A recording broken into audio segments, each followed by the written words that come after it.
पंतप्रधान नरेंद्र मोदी आज माले इथे मालदीवच्या 60व्या स्वातंत्र्य दिन सोहळ्यात प्रमुख पाहुणे म्हणून उपस्थित होते. मालदीवचे अध्यक्ष मुइझू यांच्या निमंत्रणावरून पंतप्रधान मालदीवच्या दौऱ्यावर गेले होते. या कार्यक्रमाला दोन्ही राष्ट्रप्रमुखांसह परराष्ट्र मंत्री एस जयशंकर आणि इतर मान्यवर उपस्थित होते.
त्याआधी पंतप्रधानांनी आज मालदीवचे उपराष्ट्रपती हुसेन मोहम्मद लतीफ यांची भेट घेतली.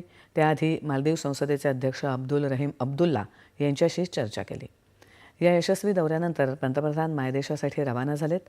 पंतप्रधान थेट तामिळनाडूला जाणार आहेत.